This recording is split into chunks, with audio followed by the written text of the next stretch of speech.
Prior to getting into the tales, I just need to report that I've joined force with Improvised to make a restricted release rich toy in view of the apparition character that was my channel logo for -1 years with perfect timing for Halloween season, so this is the ideal collectible for any drawn out fanatics off channel. He accompanies a formal hat, martini glass and all, which as a matter of fact connects with Velcro, so it tends to be eliminated. These are made with extremely high quality. I'm really dazzled with how well they did, so assuming you need one, check the connection in the depiction. Request town I experienced childhood in was pretty country. To put it daintily, only ran chesscrypts, deserted chapels and monster sworn down houses. Everybody around us was really broke. Local charges were like $1,000 per year, if that. With that came a great deal of sketchball characters. Damnation, even our neighbor was a screwball descendant. Bizarre, we weren't wealthy, our Solveziet. Things essentially improved for my family when my kin and they were mature enough to work as well. At the point when this application, hot or not, was as yet athing numerous years back, I matched this young Lady Kelly, who I began seeing for a while. We matched in pre-fall time and we were seeing each other through September. Currently this was early October. Kelly and I were searching for a pleasant, modest day to continue. Truly, there wasn't much to do around there. We've continued climbs, investigated and gotten food, not much else continuing. So, we took another course in the vehicle this day, someplace neither of us had been, just to track down something. We found this little cafe sitting in an irregular parking area on street. It had open air seating, so we went there. It was a warm, shady day when we showed up and got situated at a table outside the cafe. We were there for 45 minutes to an hour, and subsequent to leaving, it became perceptibly hazy out. We kept on driving down this course. We'd never been down before, a truly four-lane street with simply open fields and farmland on one or the other side, with infrequent patches of trees and woods. Then we passed something else. It was an indication for a pumpkin fix. Just it was an inexpensively made sign. It wasn't some huge board or anything like that. It was a wooden picket sign that said pumpkin picking along these lines and a bold highlighting. The right behind the sign was a soil carport slicing through the field. Through the mist we saw a house. That carport prompted so an off-the-cuff choice we both concurred we needed to look at it, since why not? It drove off the street down the carport and wept the house into this back region, which was shrouded by trees. Into headings the left side and the far posterior, tucked between the house and woods, was this huge pumpkin fix. It was a real pumpkin ranch.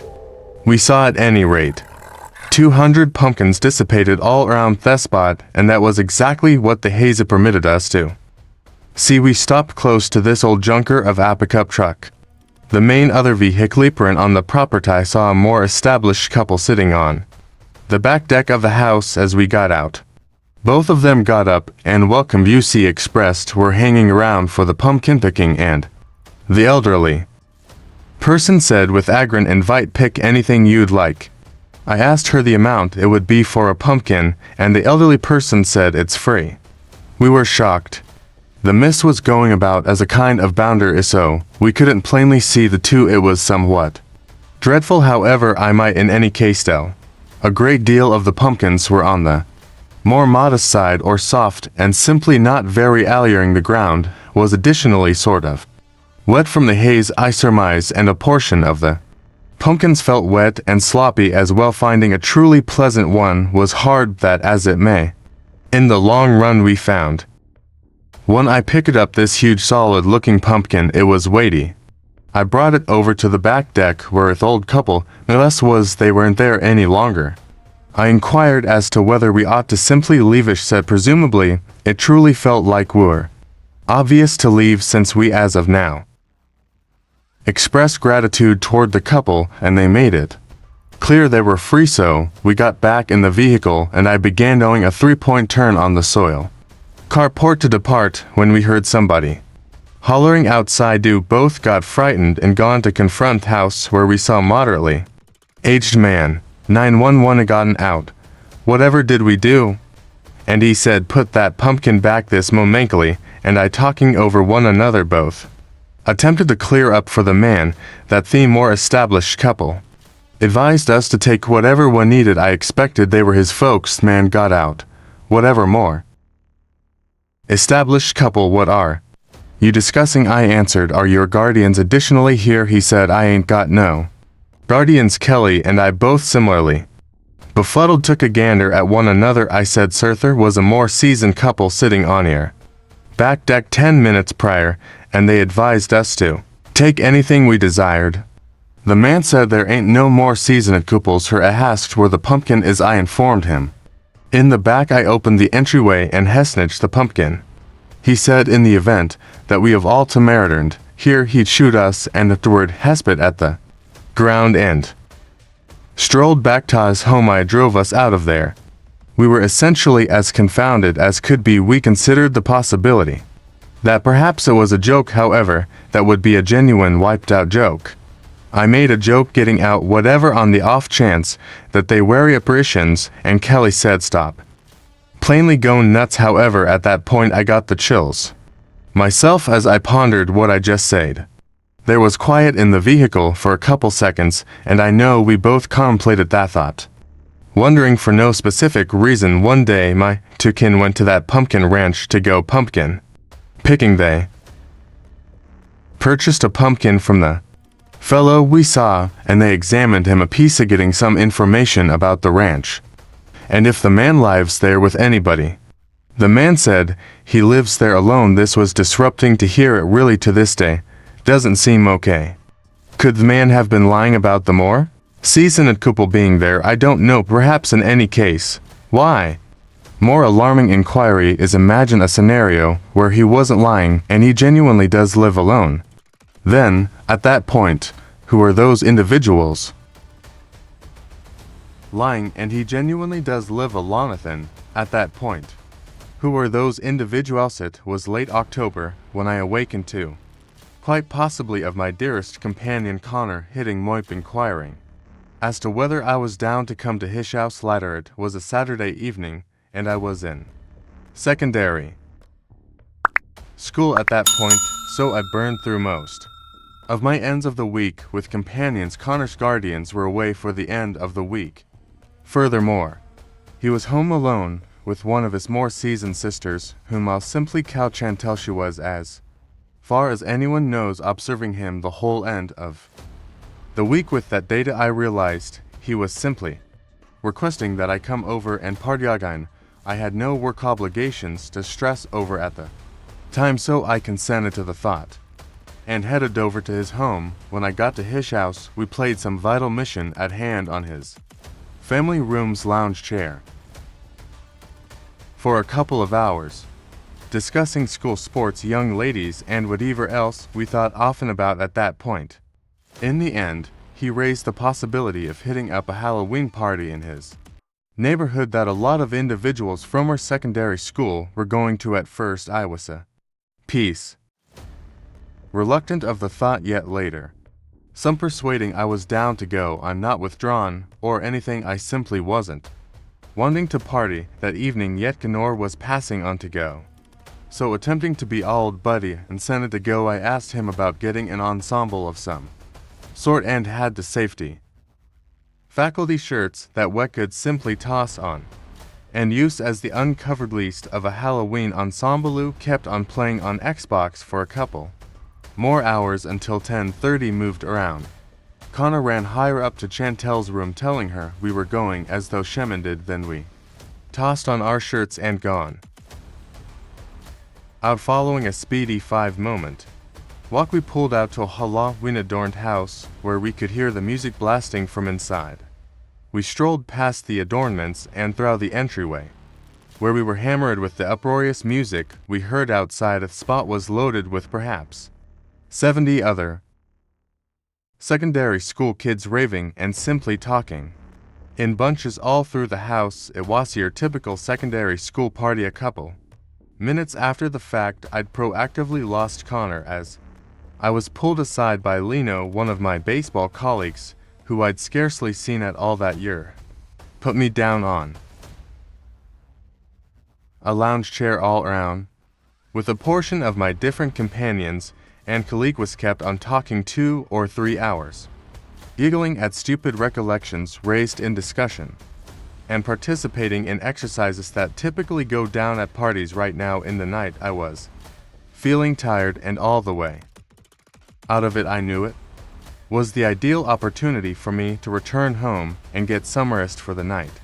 I glanced through Thepperty for Connor, where he was being a tease with a young lady toward the edge of the kitchen. As I coincidentally intruded on his discussion, I inquired as to whether it was cool for me to return to his home and rest.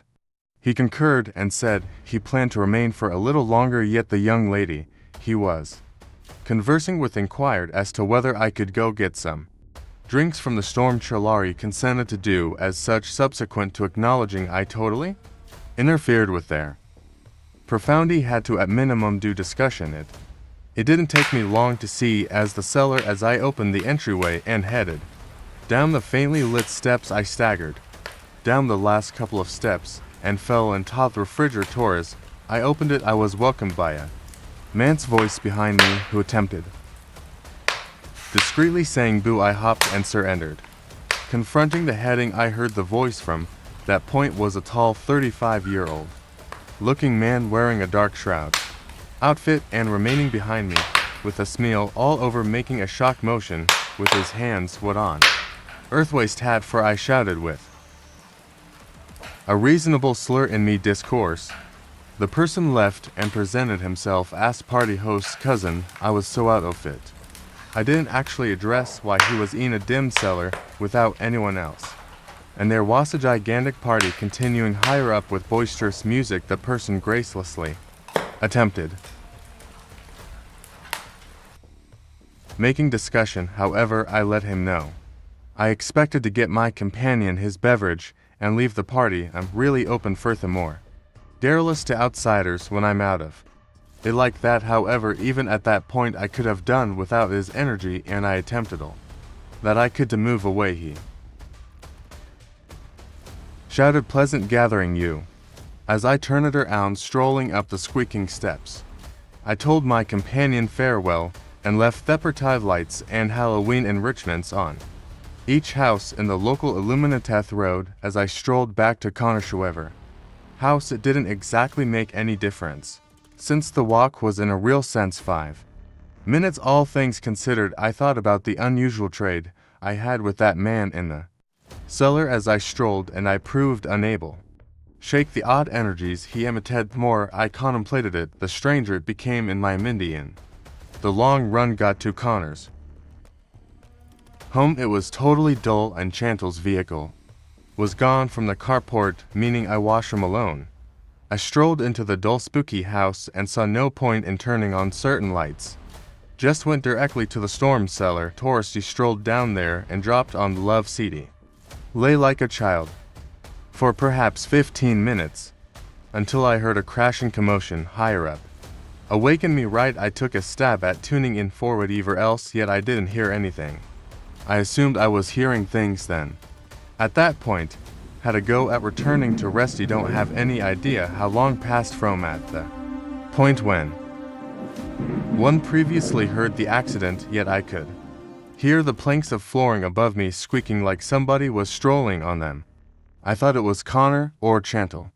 However, it sounded excessively weighty to be both off them. I took out my telephone and messaged Connor, inquiring as to whether he was home. At this point he gazed at the roof, attempting to tune in.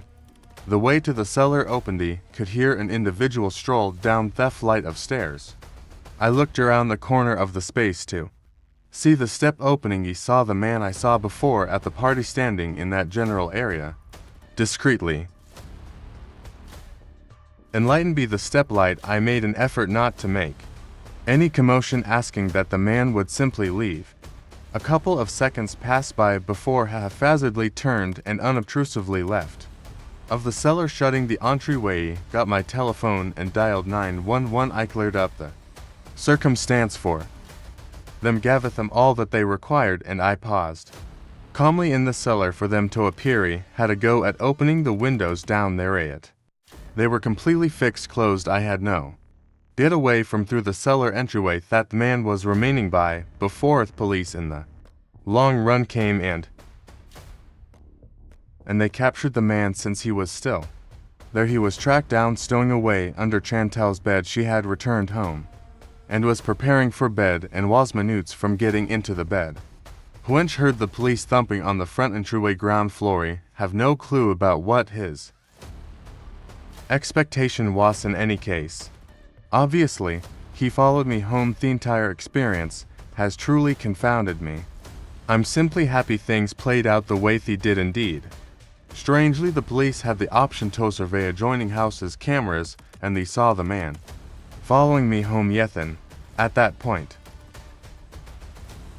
he lost me in the wake of taking the corner into the parkway. He wound up prowling on Chantal, watching her escape her vehicle and stroll into the house, then sneak around to the terrace and broke in through the secondary passage. Consciously be ready of your environmental factors. It was the center of October. The leaves were simply beginning to change to that lovely blend of orange and yellow. My significant other Courtney and I are a gay couple. We've been hitched for a very long time now. One needed to exploit the fall foliage and go to the Catskill Mountains in New York. We booked an Airbnb by Neglect Mountain, a famous climbing objective. We're eager explorers, so we go all around the nation to investigate public parks and popular climbing objections. This was our third time going to Catskill, New York. The proprietor of the Airbnb was a charming looking sweet lady who was without a doubt in her 50s or 60s. Out of regard, I'll simply name her Kathy. Was exceptionally simple to work with and exceptionally responsive. She had the way into the little house secret in a code lock's letter drop, and she gave me the code. Inside was a virile and cabiny sort of feel with wooden walls and floors, however brilliant hued carpets to cover the wood floors. It was very much kept and decent, roomy enough for two individuals. Outs was woods this way and that. There was a shed switched over completely to a bit clubhouse outside with a pool table and dartboard and a lot of things held tight. The walls we headed to the foundation of the disregarded mountain trail, and there were certain individuals around, very few yet a couple. As we were sending the mountain by walking, we'd pass incidental climbers on their way down. At last, we sat on a major stone, ignoring an astounding. Before getting into the stories, I just want to announce that I've partnered with Makeshift to create a limited edition plush toy based on the ghost character that was my channel logo for -1 years, just in time for Halloween season. So this is the perfect collectible for any long-term fans of the channel. He comes with a top hat, martini glass, and all, which actually attaches with Velcro so it can bear move. These are made with really high quality. I'm actually impressed with how well they did. So if you want one, check the link in the description order. The link in the description order. The town I grew up in was pretty country, to put it lightly. Nothing but farms, crops, abandoned churches, and ugly worn down houses. Everyone around us was pretty broke. Property taxes were like $1,000 a year. If that, with that came a lot of sketchball character. $1,000 a year, if that, with that came a lot of sketchball character. Even our neighbor was a weirdo. Nice, but weird. We weren't well off our Sylvester. Things at least got a little better for my family when my siblings and they were old enough to work too. When this apod or not was still for my family when my siblings and they were old enough to work too. When this apod or not was still athing many years back, I matched this girl Kelly, who I started seeing for a while. We matched in late summertime and we were seeing each other through September already. This was early October. Kelly and I were looking for a nice, cheap date to go on. Really, there wasn't much to do around there. We've gone on hikes, explored, and gotten food. Not much else going on. So, we took a new route in the car this day somewhere neither of us had been just to find something. We found this little restaurant sitting in a random parking lot on the side of the road. It had outdoor seating, so we went there. It was a warm, cloudy day when we arrived, and got seated at a table. Outside the restaurant, we were there for 45 minutes to an hour, and the leaving it grew noticeably foggy out. We continued to drive down this route we'd never been down before, a real little late road, with just open fields and farmland on either side, with occasional patches of trees and woods. Then we passed something different. It was a sign for a pumpkin patch, only it was a very cheaply made signet, wasn't some big billboard or anything like that. It was a wooden picket sign that said pumpkin picking this way and an arrow pointing to the right. Right behind the sign was a dirt driveway cutting through the field. Through the fog we saw a house that the driveway led to, so a spur of the moment we both agreed we wanted to check it out, because why not? It drove off the road down the driveway and wepus the house into this back area, which was covered by trees in two directions. The left side and the far back side, tucked between the house and woods, was this big pumpkin patch. It was a genuine pumpkin farm. We saw at least 200 pumpkins scattered all over the place, and that was just what the figallowed us to see. We parked next to this old jalopy of a pickup truck, the only other vehicle visible on the property. We noticed an older couple sitting on back deck of the house. As we got out, two of them got up and greeted. UC said, "We're here for the pumpkin picking," and the old woman said with a smile, "Welcome, pick anything you'd like." I asked her how much it would be for a pumpkin, and the old woman said it's free. We're surprised that fog was acting as a sort of barrier, so we couldn't clearly see the two. It was a little creepy, but I could still tell that it looked like the old man was smiling at Kelly. His smile was very gummy. It was kind of gross. We both said thank you and started walking into the pumpkin patch. A lot of the pumpkins were on the smaller side or mushy and just not very attractive. The ground was also kind of wet from the fog, I guess, and some of the pumpkins felt wet and muddy too. It was hard to find a really nice one, but eventually we did find one. I picked up this big, healthy-looking pumpkin. It was heavy. Brought it over to the back deck where it old couple just was. They weren't there anymore. I asked Kelly if we should just leave. She said probably. It really felt like we're clear to leave since we already, I think, the couple, and they made it clear they were free. So we got back in the car and I started doing a 3-point turn on the dirt driveway to leave when we heard someone yelling outside. We both got startled and turned to see the house, where we saw a middle-aged man in a cap yelling, "Hey, stop." I lowered the window and he put his fist through the window and yelled, "What the hell are y'all doing? I'm calling 911. I said, "What did we do?" And he said, "Put that pumpkin back right now." Kelly and I, talking over each other, both tried to explain to the man that the older couple told us to take whatever we wanted. I assumed they were his parents. The man said, "What older couple?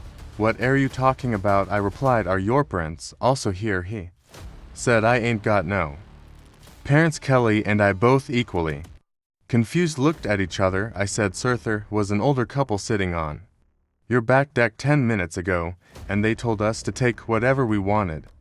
The man said, "There ain't no older couples here." I asked where the pumpkin is. I told him in the back.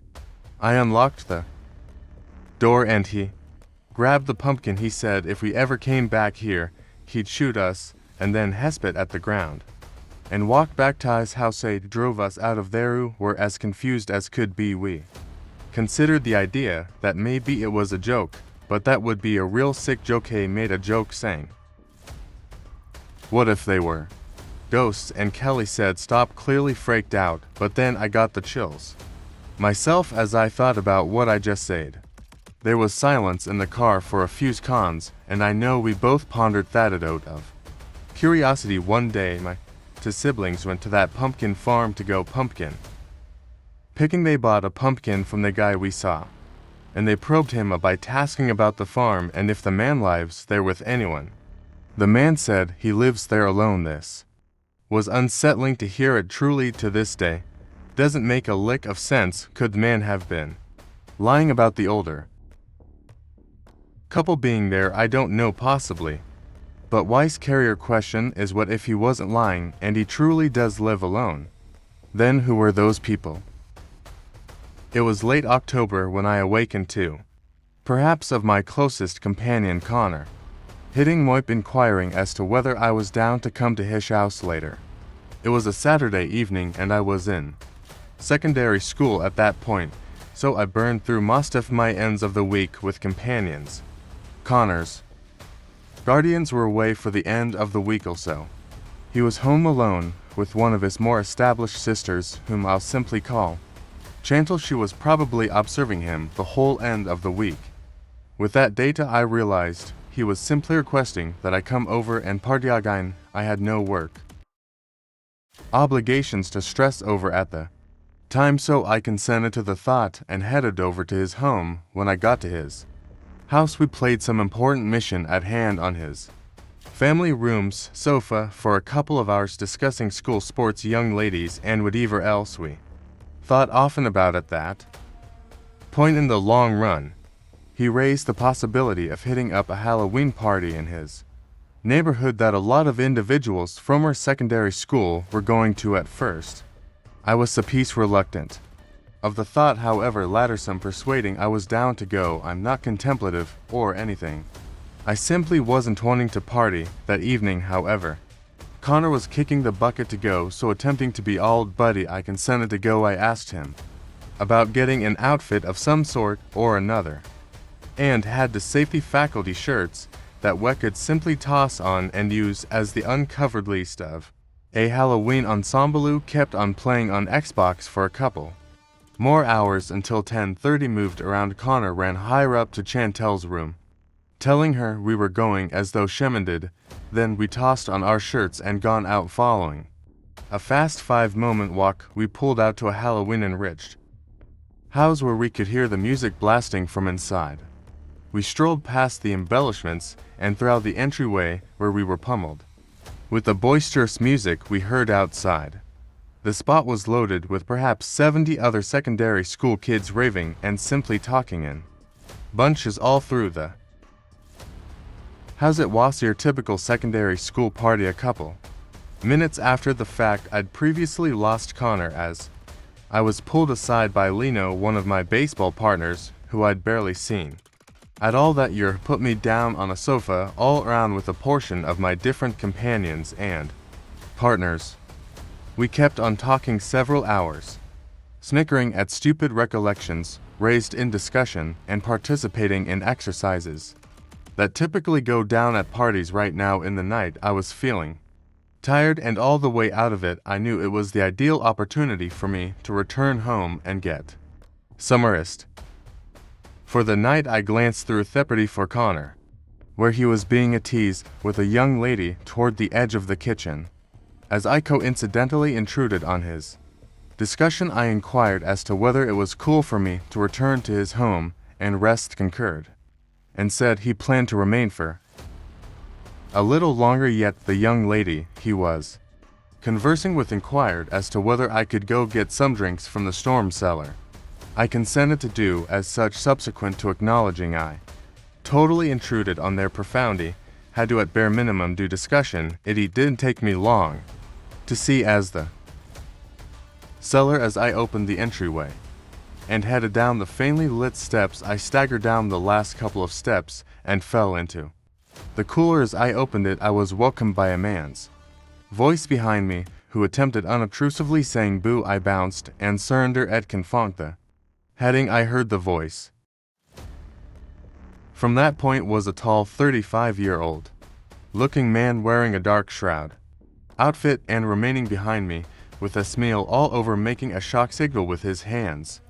What on earth was that for? I hollered with a reasonable slur in me. Discursive person left and presented himself as the party host's cousin. I was so out of and I didn't actually address why he was in a dim storm cellar without help from anyone else. And there was a monstrous party continuing higher up with uproarious music. The person gracelessly attempted making discussion, however I let him know I expected to get my companion his beverage and leave the party. I'm really open furthermore. Loquacious to outsiders when I'm out of it like that, yet even at that point, I could have done without his energy. And I attempted all that I could to move away. He shouted decent gathering you as I turned around, strolling up the squeaking steps. I told my companion farewell and left the party. The lights and Halloween embellishments on each house in the local illuminated the road as I strolled back to Converge house. It didn't exactly make any difference since the walk was in a real sense 5 minutes all things considered. I thought about the peculiar trade I had with that man in the cellar as I strolled, and I proved unabashed the odd energies he emitted. The more I contemplated it, the stranger it became in my mind. I ultimately got to Connor's home. It was totally dim and Chantal's vehicle was gone from the carport, meaning I was home alone. I strolled into the dim, scary house and saw no point in turning on certain lights. Just went directly to the cellar. Torsty strolled down there and dropped on the love seat. I lay like a child for perhaps 15 minutes until I heard a crashing clamor higher up awaken me. Right, I had a go at tuning in for whatever else, however I didn't hear anything. I assumed I was hearing things, then had a go at returning to rest. I don't have the foggiest idea how long passed from at the point when I previously heard the accident, yet I could hear the flooring planks above me squeaking like some body was strolling on them. I thought it was Connor or Chantal, however, it sounded excessively weighty to be both of them. I took out my telephone and messaged Connor inquiring as to whether he was home. At this point he gazed at the roof attempting to tune in the way to the cellar opened. I could hear an individual stroll down the flight of stairs. I looked around the corner of the space to see the step opening. I saw the man I saw before at the party, standing in that general area unobtrusively enlightened by the step light. I made an effort not to make any commotion, imploring that the man would simply leave. A couple of seconds passed by before arbitrarily turned and unobtrusively left of the storm cellar, shutting the entryway. I got my telephone and dialed 911. I clarified the circumstance for them, gave them all that they required, and I paused persistently in the storm cellar for them to appear. Had a go at opening the windows down there, yet they were totally fixed closed. I had knocked away from through the cellar entryway that the man was remaining by before the police at last came, and they captured the man. Since he was still there, he was tracked down, stowing away under Chantal's bed. She had returned home and was preparing for bed and was minutes from getting into the bed when she heard the police thumping on the front entryway ground floor. I have no clue about what his expectation was, however. Obviously, he followed me home. The entire experience has truly confounded me. I'm simply happy things played out the way indeed they did. Strangely, the police had the option to did adjoining houses cameras, and they saw the man following me home. However, then he lost me in the wake of taking the coroner into the parkway. He wound up hiding on Chantal, watching her escape her vehicle and stroll into the house, then sneak around to the terrace and broke in through the secondary passage. Consciously be ready of your environmental elements. It was the center of October. The leaves were simply beginning to change to that delightful blend of orange and yellow. My significant other Courtney and I are a gay couple. We've been hitched for a long time now. We needed to exploit the fall foliage and go to the Catskill Mountains in New York. We booked an Airbnb by Neglect Mountain, a famous climbing objective where devoted explorers, so we go all around the nation to investigate public parks and popular climbing go objections. This was our third time going to Catskill, New York. The proprietor of the Airbnb was a charming looking sweet lady who was without a doubt In her 50s or 60s, out of regard, I'll simply name her Kathy, was exceptionally simply to work with and exceptionally responsive. She had the way into the little house. Secret in a code locked letterbox, and she gave me the code inside was a very natural and cabiny sort of feel with wooden walls and floors, yet brilliant shade carpets to cover the wood floors. It was all around kept and decentrally enough for two individual souts was woods this way and that. There was a shed switched over completely to a bit clubhouse outside with a pool table and dartboard and a lot of things held tight. The walls we headed to the foundation of the disregarded mountain trail, and there were certain individuals around, very few, yet a couple. As we were sending the mountain by walking would pass periodic explorers on their way down.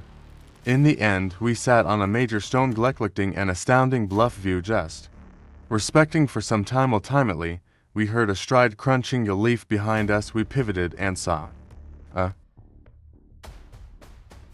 lady without anyone else resting on a tree.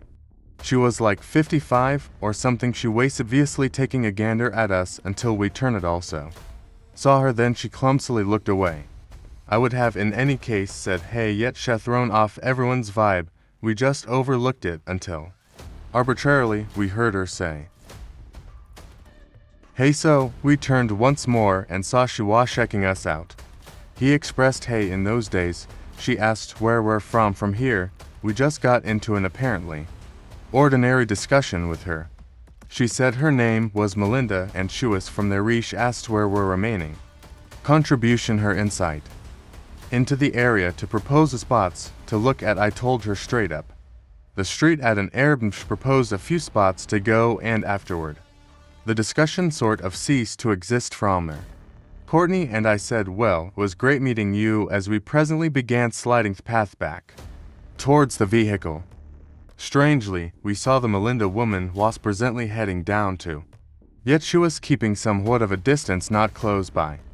We tracked down a spot to lay on the way down briefly, and we saw Melinda appeared to stop to simultaneously. Was still too far to hear this was unusual. Felt like she was following us, so Wetcherson to simply wait and stand by her. I'd check whether she'd move sooner or later. She at long last proceeded vincing down past us. She took a gander at us and grinned and said okay as she strolled past us. We held up till she was concealed. Before we kept climbing down, we got back to the stopping region some time later. What's more, from that point, we went straight back to there, been straight up the street. We were depleted, so we slept then. At that point, we went out to eat at this spot called Garden Bistro, which was high. After that it was pitch power outage, so we returned to the airbin with plans to simply snuggle up and watch motion pictures. We had a drawn-out day of climbing, so we were going to rest. Great. There was just a television in the lounge room that, as it may, it was set up to have Netflix and everything. So, we tracked down a decent film to watch and put it on. We were so drained with it, we got floating going to rest. Partially through the film, I saw Courtney was total litigan out, and I was following after accordingly. One out of no hair I was quickly snapped back. Alert to sound of thumps at the entryway. We're in the forest. Knocks at the entryway were a tremendous concern. No one ought to be here. There was no peephole on the entryway. I couldn't check who was there. All the blinds were shut, and I wasn't going to Dari looking out of one of them. I shook Courtney conscious and told her somebody's at the entryway. I quieted the television, and we sat tight for a second arrangement of thumps that came as it were seconds after the fact.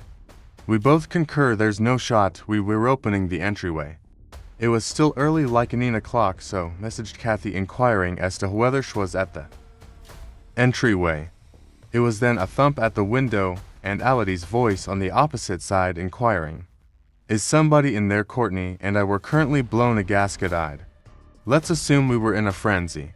Thumping on Amor Bazaar's window is certainly not something typical. Indeed, someone doswat occurred Next was much more upsetting. We heard the individual attempting to lift open the window. Fortunately, it was locked. Kathy was calling me. Now I showed Courtney, and she said perhaps it is her outside. That is the reason she's Kalanji got in a soft tone and Kathy on opposite. And let me know she was at home also. She asked who was outside. At the point when I told her occurrence, she sounded befuddled and concerned none of her companions or family members would go to that house, she said. She told us don't open the entryway, and we accepted her recommendation to hanging up. There were presently thumps in another window, and the voice called, "I need assistance, kindly let me in." We knew not to succumb to something awful would occur on the off chance that we let them in. He began to acknowledge it might have been that unusual woman from the climbing tray, like imagine a scenario in which she followed us back to the Airban. We sincerely wouldn't have a Vatican note. I went to the room and it was totally completely dark, and I ever suddenly moved the visually impaired up only a break to look outside. There was a man strolling past the window, didn't see me. I returned to Courtney to tell her that there were different individuals out there. This was an intrusion.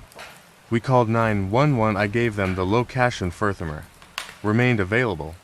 There were a couple of additional thumps at the entryway, that as it may, we never replied individuals outside in the long run surrendered. I accept on the grounds that the thumps and holler shouted police required a long time to arrive. However, at the point when they improved, the officials were extremely great, and they remained with us while we sorted out what we needed to.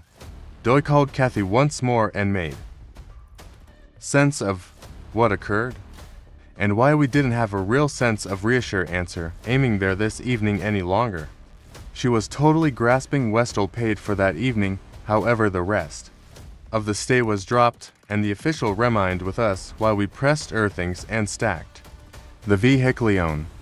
Of them drove us in his vehicle to the Cestin, where we remained for the night. Given the conditions, we drove home the following day in light of the fact that genuinely we just didn't have any desire to be nearby after that, or think this was a gathering of some sort or another that was searching for obvious objectives to kidnap, and may have been utilizing Eladius, some sort of scout, to acquire their trust, and they saw two young ladies by themselves, so they attempted to target us. For future climbs, we've begun to bring pepper shower with us, similarly as a type of self-preservation.